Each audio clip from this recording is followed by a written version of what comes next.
This is The Real Truth. I'm Tommy Spina.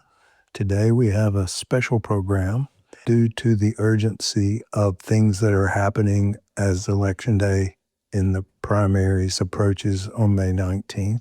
And so we're going to take out of order Season 3 and address a redistricting problem that has occurred that directly affects our upcoming elections in the primaries on May 19th. Today's guest will be Kyle Whitmire with Alabama Media Group and AL.com, who is now living in Virginia and covering Washington, D.C. and matters that are going on there, but still has his hand on the pulse of legislative action in the state of Alabama. And, of course, former federal United States District Court Judge U.W. Clemon, who just this morning has filed a petition in federal court before a three-judge panel to have our Secretary of State held in contempt for failing to obey an order that he had previously agreed to, representing to a three-judge panel that he would not tinker with the redistricting maps until after the 2030 census. So welcome to our show with Kyle Whitmire and Judge U.W. Clemon. Good afternoon, Judge Clemon. Good afternoon. How are you doing today? I'm doing reasonably well. Well, I woke up. Judge Clemon, for those of you that don't know, is former chief district court judge here in the Northern District of Alabama, federal judge, and he's got a history that's steeped in civil rights and the struggles that have gone on throughout the country, but particularly here in Alabama. And I wake up this morning and he's still fighting the same battles he was fighting, 100 years ago. You're not 100, but 70 years ago, 60 years ago. I see in the news, what I call the newspaper, which is AL.com, that you have instituted an action against the Secretary of State to be held in contempt for not following what they were previously ordered to do. And this all has to do with the drawing of some redistricting maps here in the state of Alabama that came out of a recent Supreme Court decision on a case out of Louisiana. I think that case is pronounced Calais. Yes. And I talked to Kyle Whitmire this morning, so I got a little bit of his input about what was going on and how inappropriate our state legislators are acting like kids that have been let out of for recess, trying to get to the monkey bars as fast as they can so they don't have to stand in line. But what I see happening is certainly problematic on many levels. Can you give us a little bit of your feelings about how they're responding to your action and what action you have taken? Tommy, let me explain that there are presently 3 cases before a three-judge federal court, all claiming that the 2023 legislative plan for redistricting for Alabama is unlawful under Section 2 of the Voting Rights Act, and in the first case, actually, the Singleton case, we also claim that plan is unconstitutional. We've been to the Supreme Court on the Section 2 claim already. The three-judge court issued a preliminary injunction 2 or 3 years ago, enjoining the use of that plan under Section 2 of the Voting Rights Act. The state appealed to the Supreme Court, and the Supreme Court affirmed what the three-judge court had done. And you're talking about the Supreme Court of the United States. The Supreme Court of the United States. In fact, the same Supreme Court, as I understand it, that is still sitting as we speak. that's correct. That's the same court. In fact, in the Calais case, in the Louisiana case, the Supreme Court said last week, we are not overturning what we did in the Alabama case. Correct. Same judge, Alioto. Yes, yes. So I have filed, the Singleton plaintiffs have filed a motion to require the Secretary of State to show cause why he shouldn't be held in contempt. And it arises out of this basic fact. Last year, in the Milligan case, the Milligan argued to the court that it should proceed under Section 3 of the Voting Rights Act, which is pre-clearance by a court, rather than under Section 5, pre-clearance by the Justice Department. The state resisted that Section 3 bail-in request. And in resisting the request, it specifically represented to the court that it would not change the present legislative districts until after the 2030 census. And here they are trying to change Yes. in a relatively short window of space. Yes. Let me read to you the language, and it's in the court opinion, the language. The state further represented that it will not challenge on appeal the duration of an injunction that requires the Secretary of State to use the special master plan for the 2026, 2028, and 2030 congressional elections prior to the adoption of a new congressional district map plan based on the 2030 census data. So what the legislature and the Secretary of State said to this three-judge court less than a year ago was that they were not going to challenge the present plan until after the 2030 census. And based on that representation, we think the court did not invoke Section 3C of the Civil Rights Act. Well, is this coming from the Secretary of State's office, or is because they're in charge of elections, or is it coming from the Attorney General's office? Because he's running for senator. These representations were made by the Secretary of State and by the legislature. No, I'm saying these moves that are being made as the special session got called very abruptly into when the Senate got called into session here in the state of Alabama for a special session. Who's driving the urgency of trying to change things before May 19th? I don't know the answer to that. All I know is that the Secretary of State last week filed a motion to expedite in the United States Supreme Court.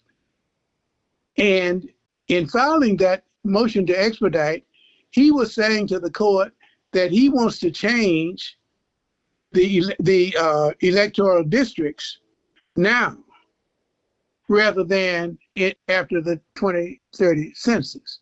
And so we say that was a contempt of court, that he's already represented to the court that he's not going to change, and now he's asking the Supreme Court to make that change.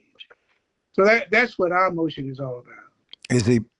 Have the Supreme Court put it on the emergency docket, as they prefer it be called? No, it is not. But so it's just sitting there. But yeah, it's sitting there, and the three-judge court, roughly 5 hours after I filed the motion to show cause, the three-judge court has required the Secretary of State to answer by 5 o'clock tomorrow.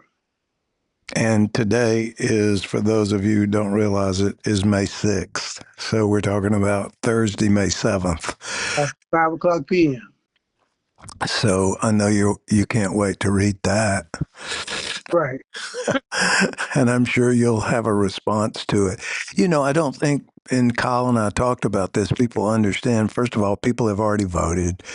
If they redistrict or remap and it changes things, we're going to end up in some circumstances with people running for an office that they're not even eligible to run for. That could happen. Ballots have been already printed. As I said, absentee ballots have already been mailed in. Um, aside from the fact that they've already agreed to wait to 2030 to do anything, why do they think they can just go forward at this point like that didn't happen? And I know Oh, you don't know what they're thinking, but it just seems to be about a power grab. well, it is, and it is a powerful disrespect, disdain for the federal courts And the rule of law, as we and talked the about before. and the rule of law. And that's why I felt so strongly that we should bring this matter to the attention of the court, because the court has already noted how the state of Alabama disregarded its order when it ordered the legislature to draw 2 opportunity districts, and the legislature steadfastly refused to do so, and the court had to draw the district itself. That's how we got the districts, because the legislature ignored what the 3-judge court had told it to do. Is this a 3-judge panel locally, or is this out of the 11th Circuit? No, it is a 3-judge court under the Constitution. When there's a constitutional issue, in many cases, the Court of Appeals will appoint the judge to whom the case is assigned and 2 other judges, including a Court of Appeals judge, to hear the case. That's how the 3-judge court is composed. In this case, the original judge in the case was a local district judge, Judge Manasco. The 11th Circuit appointed 2 other judges, one Judge Terry Mora, a district judge from the Southern District of Alabama, the Mobile. Mobile, and the third judge. Third judge is Judge Stanley Marcus. Judge Stanley Marcus was appointed by President Reagan. He's from Miami, Florida. And so they're the 3 judges on the court. It just happened that I first met Stanley Marcus when I was sitting as a judge in the Southern District of Florida, and he was the United States Attorney for the Southern District of Florida. But in any event, we've got 2 judges who were appointed by President Trump and 1 appointed by President Reagan. We've got 3 Republican judges constituting this panel. And up to this point, the Supreme Court has affirmed what they have done. And have specifically said they were not undoing what they had already done in Alabama. Right. The words were, nothing in Allen, that's the Alabama case, nothing in Allen dictates a result that differs from the one we reached today. That's what the Supreme Court said last week in the Calais case. Well, how can they possibly, Well, I say this, how can they possibly flip-flop? But anything's possible. But it seems like they've committed to their position. Yes, it would seem that way to me. But, I've been dealing with redistricting in Alabama since my senior year in law school. My paper was entitled Reapportionment in Alabama, the Unfulfilled Duty. That was in 1968. Well, Short I told you it was after, a long time. yes. Uh, I was a junior in high school. uh, So I'm fairly familiar with the evolution of redistricting in Alabama from that time to the present time. well, it just seems all so very sad to me. Yeah, yeah, yes, it is. And I appreciate people like you that, one, have been around long enough to essentially evolve with the redistricting plan. And even before there was one, you were thinking on it because you Oh, wrote that paper. yeah, And now here you are. Can't do the math, but I have been to my 50-year reunion. Uh, and I think it was about 5 or 6 years ago. Um, and we're dealing with the same thing. yes, we are. Yes, we are. Well, I will follow up with you. I just wanted to take a bit of your time to get sort of a status quo of this as of this day, because things are moving so quickly and rapidly, and Uh, that, election day is approaching a week from next Tuesday. yeah. Well, it's always a pleasure to talk with you. As always, thanks for making yourself available. Oh, take care. Bye bye. Welcome to The Real Truth. I'm Tommy Spina. Today's guest is Kyle Whitmire. Hello, Kyle. Hey, Tommy. Long time no see or talk to. Well, there's a little bit more distance between us now, but it's great to hear from you.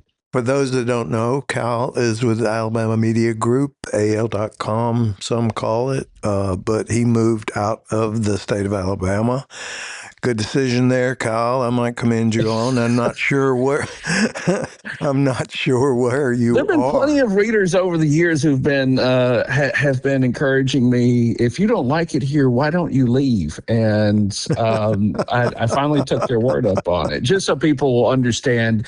My wife, about a year and a half ago, got a job in Washington D.C. with the Washington Post, and I talked to my bosses there and said, "Hey, we don't really have anybody snooping around up here into our congressional delegations business and sort of looking at this, the not nexus. What is the word I'm looking for here? The connections between of power and money between Washington D.C. and Alabama."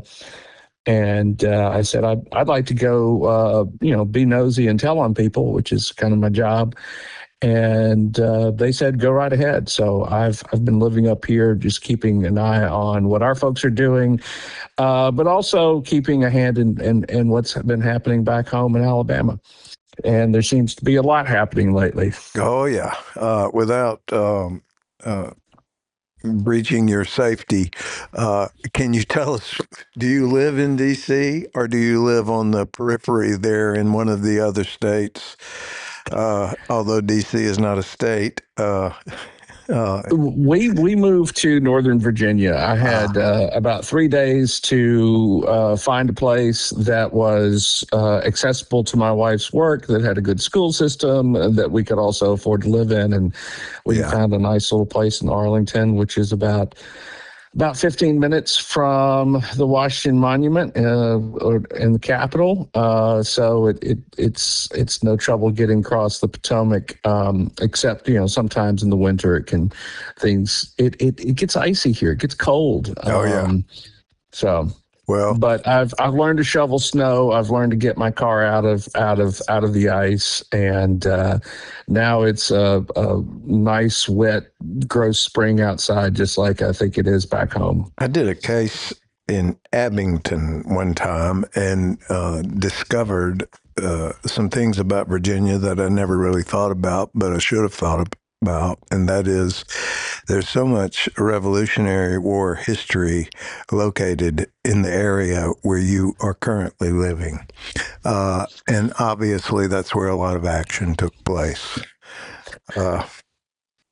back A lot in of those days. a lot of Revolutionary War history, a lot of Civil War history. I mean, I think one of the things I'm enjoying most about it here is, I have two small children. One of them is really getting into history. I'm a history buff. And, when he is studying the Constitution or the Declaration of Independence in school, I can ask him, say, well, do you want to go see that? Do you want to go see the First Amendment? We can go look at it. That's fantastic. And it is, we do a welfare check on the Constitution about once every 6 months. I can assure you it is still there. I believe it is still in effect. And even though the First Amendment is a bit faded, you can still make it out on the paper. Well, euphemistically, my previous season was dedicated to the fading of the First Amendment. And although it is physically present, I have been doing a dive into the fading of the entire Constitution, starting with the Bill of Rights, and specifically the problems that brought about the Bill of Rights seem to be occurring again, almost identically in some parts of the words used in the Declaration of Independence and the problems we're seeing today. But that's not what we called to talk to you about. We're all up in arms about what has happened recently with our Supreme Court of the United States decision arising out of a case in Louisiana that has impacted congressional map drawing and redistricting. Even this is being taped on May 6th, so we're in the throes of litigation and legislation as we speak. When this airs, I don't know where we will be. It will probably be 10 days before whatever we're talking about today gets to the airwaves. So a lot can happen. But right now we have a situation where we are under a court-mandated congressional map, for lack of a better word, that former United States District Court Judge U.W. Clemon filed a lawsuit this morning seeking to find our Secretary of State in contempt for failing to follow that which was supposed to be in place until 2030. We then had our governor call an end to the legislative session and had an opinion come out, the one we just talked about, of the Supreme Court of the United States. And she did an about face, as did Mr. Marshall, with trying to change things in a way that tremendously, I believe, impacts the makeup of Congress. And so from reading comments made by Chris England and others, Chris England being state legislator who's embroiled with the state trying to do what they're trying to do in a very small window of time, because we're rubbing up against, what is it, May 19th, Election Day? Primary That's day? right. What's your take on all these moving parts? Well, I mean, first of all, everybody keeps talking about May 19th, but absentee ballots have already gone out. People are already filling out their ballots and sending them into the state. So voting is already happening in Alabama. So that's one thing we should keep clear right up front. The court, I covered the Milligan case when it went before the Supreme Court 3 years ago, and now, I thought you got to let the people know which case we're talking about. This is the case that Judge Clemon is trying to enforce. Correct. So after the last redistricting, there were some plaintiffs came forward. There were actually two different cases. The successful one, the one that sort of walked point, was brought by an old fellow alum of mine from Birmingham Southern, Evan Milligan, and he basically sued, saying that what the state of Alabama keeps doing is packing all of its black voters into one congressional district, so that it makes certain that all the adjacent districts are safe for primarily white Republicans. And there should be, if you're trying, there are 1.3 million African Americans in the state of Alabama. If you want a congressional delegation that looks like the state of Alabama, you should spread some of those black voters out into at least 2 districts and create. And the court was very delicate, and the plaintiffs were very delicate about how they said this. A second district where black voters had an opportunity to be on the prevailing side. So where they would have a chance to, to elect someone. Have a meaningful vote. Yeah. Yeah, to have a meaningful vote where they wouldn't be, packed into obscurity.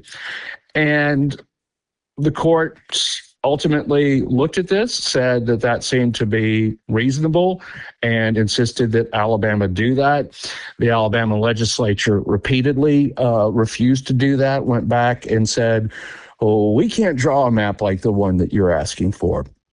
And so it was given to a receiver, a special master, who was put in charge of this. And the courts ultimately, including the Supreme Court, gave their blessing for this map with 2 districts. The second district is not a majority black district, but it is a district where there are enough African Americans that they have an opportunity to be on the prevailing side of an election. Now, you're referring to the Supreme Court of the state of Alabama, or of the United States. Okay. And look, when I was covering this case, when it went before the Supreme Court, we were fully anticipating that the court would do then what it did recently in the Calais decision out of Louisiana. And we went into that courtroom, and the state of Alabama Solicitor General botched that argument up so badly that we're walking out, and I'm walking down the stairs, and Nina Totenberg from NPR is walking in front of me, and I've got all these other Washington press around me that cover this court every day, and she turns around and she says, "Did Alabama just lose?" They didn't lose, did they? Did they just lose? And everybody, we all just kind of looked at each other and we said, well, it seemed like it, but surely the fix is in, right? Surely this is home cooking. And no, the court turned around and said, no, Alabama, you have to draw this map to be more fair to black people. Did we had a different makeup on the Supreme Court at that point in time, though? No, same court we have today. Same court. That's good to hear. Jackson was already on the court. It was one of her first, I think it may have been her first season on the court. So anyhow, all this is to say, this new decision, and mind you, in this decision, Alito says that this Calais decision out of Louisiana does not overturn. They call it the Allen decision. I always call it the Milligan decision because he was the prevailing plaintiff here. But he says this does not overturn Allen. Now the court is trying to kind of have it both ways, and that in Louisiana, what they're saying is the legislature considered race too much when they were drawing their maps and were basically racist toward white people. And what they said before in the Alabama decisions, you're being too racist toward black people. And so there's it's going to be interesting to see how they make these two cases fit together. A lot of people believe that they can't.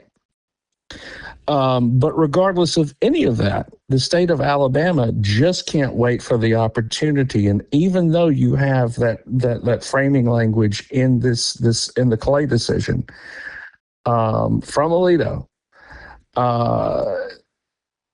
you have you have lawmakers who decided we're going to jump the gun right now and start trying to revert back to the map that we drew in the first place. There's some who want to draw maps that have 7-0 Republican. And look, I mean, this is unfortunately the way it is in our state. The overwhelming majority of white voters are Republicans. The overwhelming majority of black voters are Democrats. When you're talking about these things, they're almost synonymous things, right? And it's going to be, it is going to be interesting to see how the courts react to Alabama so aggressively using this as an excuse, not necessarily just to do what they wanted to do in the first place, which the courts have already said was racist, and they made it clear that it was racist. They didn't hedge, they didn't mince words about it.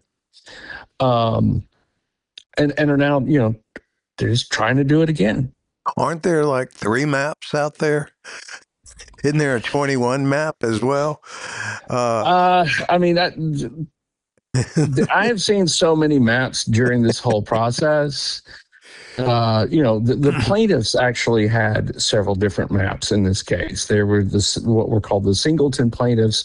They had what was called a whole county plan, which I actually kind of really like the idea of keeping counties together in a congressional district, because look, one thing that always confuses voters is who the heck is my representative? And when you have neighborhoods or cities that are split, that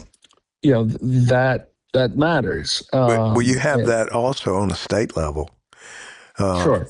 Where I live, I get confused about who is my representative. I know that Lloyd Peoples is running for state legislator position after having served in the U.S. Attorney's Office for most of my career. And I know he's in my district because his son is in my yard, but there are people's names I see that I don't recognize and I don't know. There's also the problem that I read about this morning. If you redraw the map, you might have someone running for a district that they're no longer a resident of. And that complication.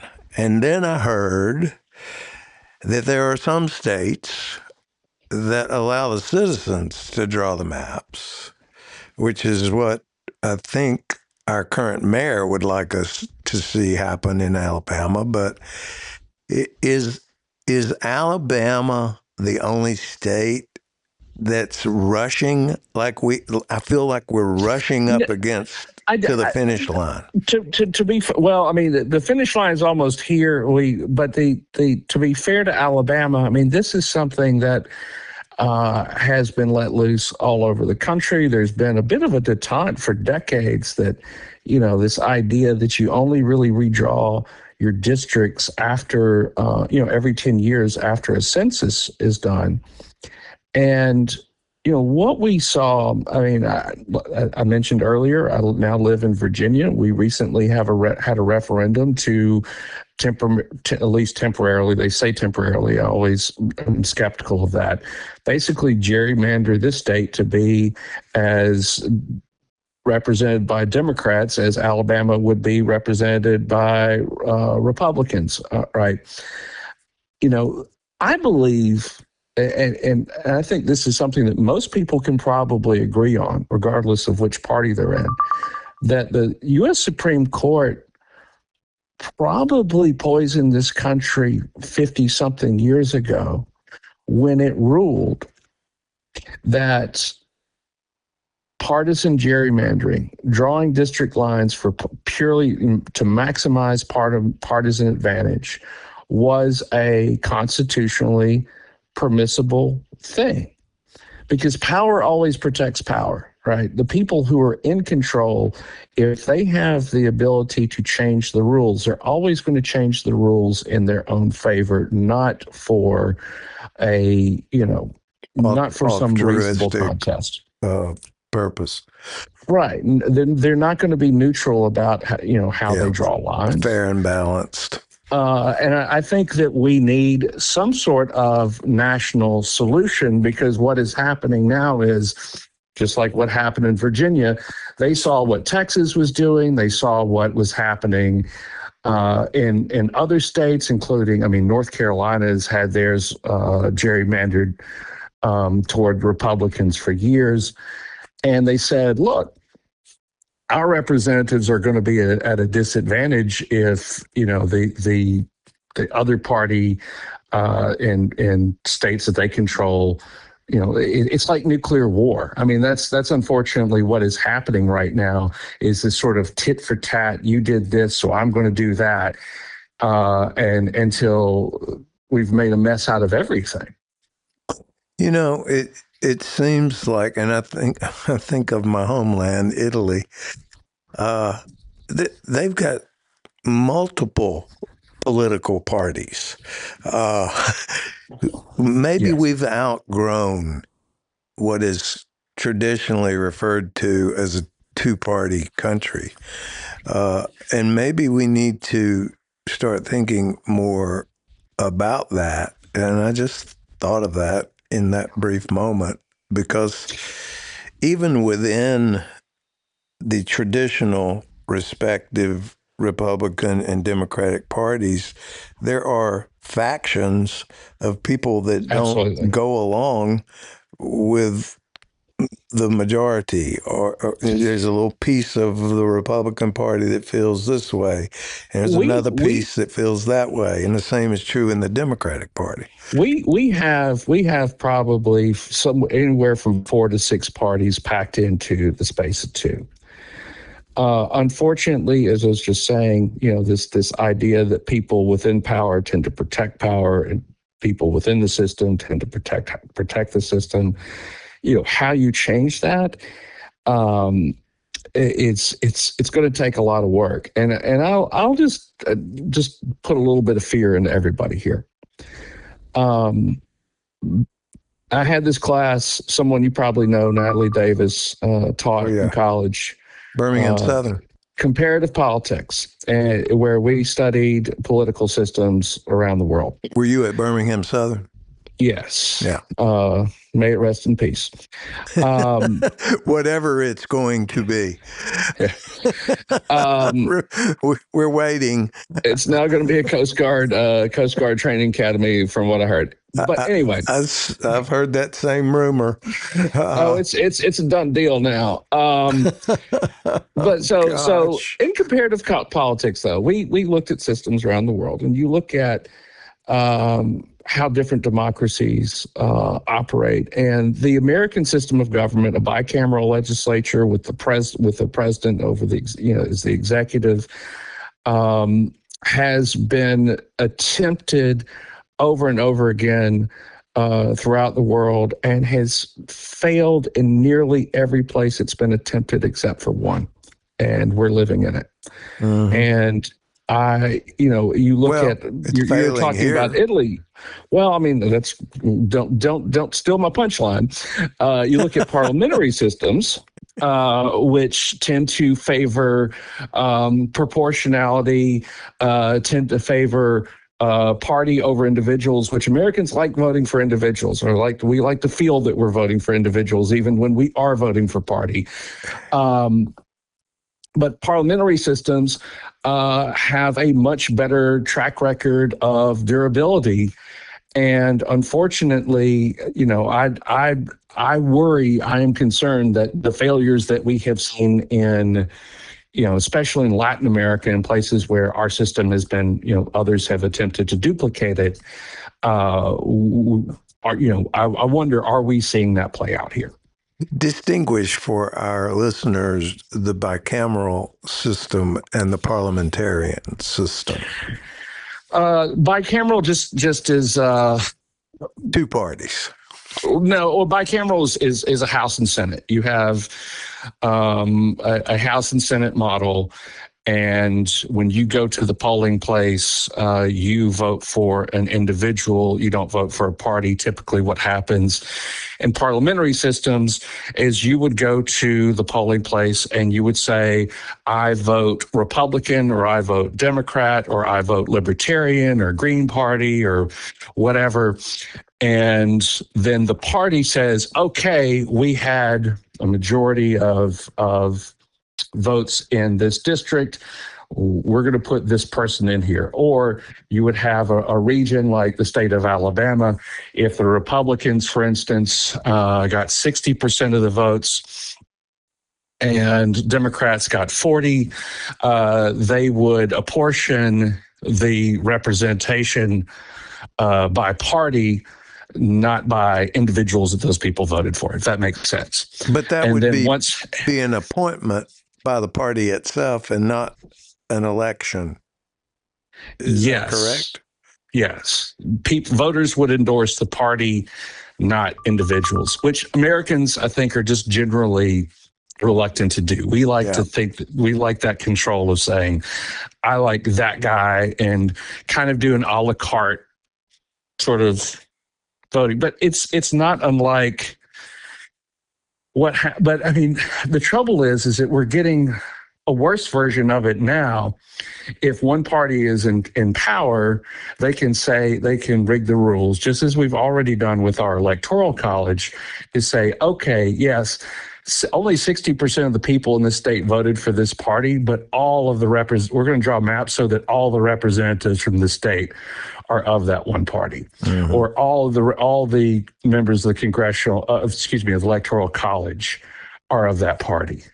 And so you start getting really wonky things where, yes, a majority of people in this country can vote for one candidate for president and another candidate wins, right? Yeah. Or a majority of the people in this country have one particular political opinion, but another party holds a majority in Congress.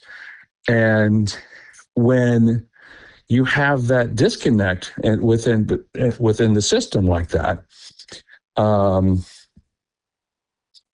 that can only persist for too long before you start seeing feedback, what was the word, or blowback, political blowback in the form of, political disturbance, social disturbance. It doesn't, if people don't feel like they're represented, they get mad, and they get mad for long enough, and eventually they wind up getting violent, or they just say, to heck, or they check out entirely. So I don't know. It's never good. I don't know how much vitality this has, but I personally would like to see the Electoral College go away. I don't know exactly what it would take to make that happen. A constitutional amendment, unfortunately. That's what I was going to say, but it just, I don't know where it came from, or I don't know the history of why it got put in place. I wasn't interested in history when I should have been, which was when I was a college student. I didn't really get interested in history until I got older and started looking back at where we have been. And regretfully, I see us going backwards and not forwards to where we probably, as a civilized nation, shouldn't go. And that is frightening to me, to think of I guess it's disenfranchising a certain part of the population, which is what you're doing. You're just taking the vote or making the vote meaningless of so many people. And that just plain don't seem right to me. And I don't know why everybody gets all complicated. Can't live a simpler way of doing things. But maybe we've gone too far. I don't know. I'm interested to see what happens in the next few days. I mean, like, from what I read, there's nothing that's going to stop that primary from happening. Yeah, I think that the window of time that they're working with is probably too short. But we live in strange times when strange things happen, and I regardless of whether or not this happens before the primary this month, these elections for the U.S. House are every 2 years. And next session, the Alabama legislature could come right back and try to do this again. Well, at least they wouldn't be under this time limitation, and there could be time for discussion and discourse. But it doesn't seem like anybody wants to talk to each other. That's what Doug Jones mentioned to me about our Congress. They don't talk.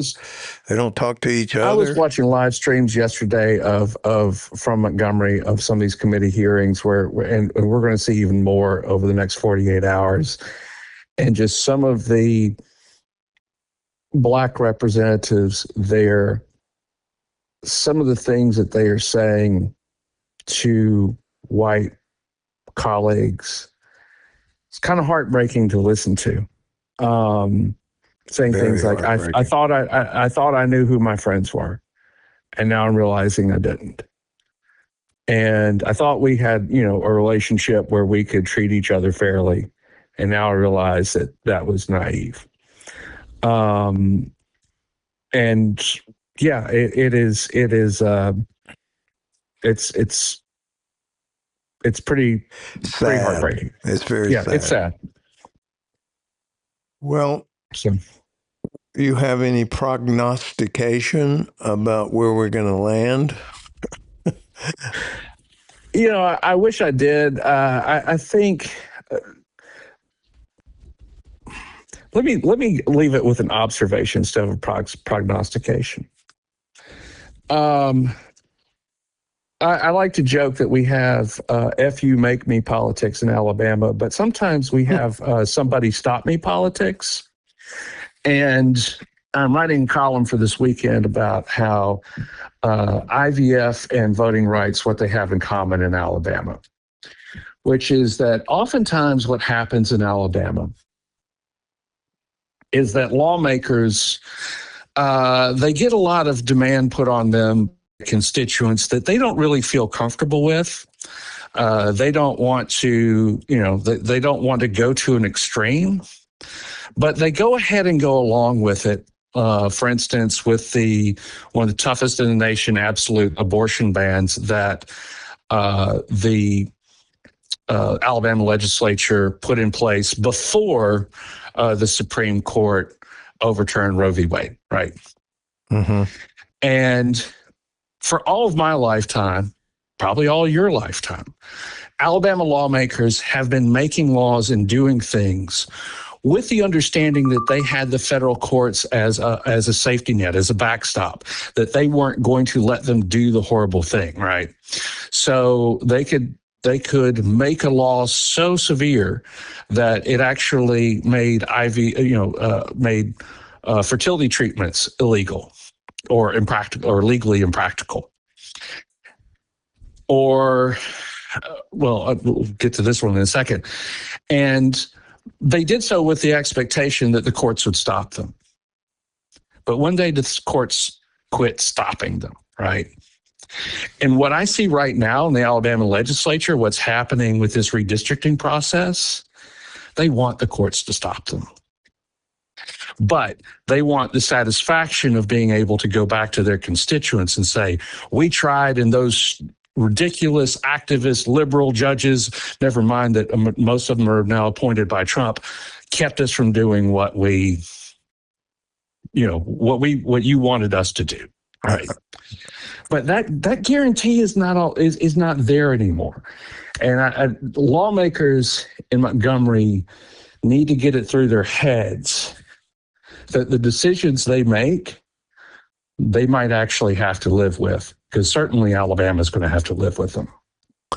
Regardless of who appointed them, I have said repeatedly on this podcast that I do believe our district court judges, which for those that don't know, that's the first level of court in the federal system that is followed by a circuit court, which is more recently being bypassed through a procedural mechanism, and cases go from district court, where the judge is doing their best to get it right based on precedent, and cases are being taken straight to the Supreme Court, which appears to be leaking some fluid in terms of its independence and lack of partisanship. The splits are generally speaking along 6-3 lines, although the vote to put the brakes on things until they could figure it out was 9-0 on something just the other day. That they just said, hold on before you start redistricting stuff. Somebody issued an injunction and they allowed it to stand. You know what I'm talking about? Because I apparently don't.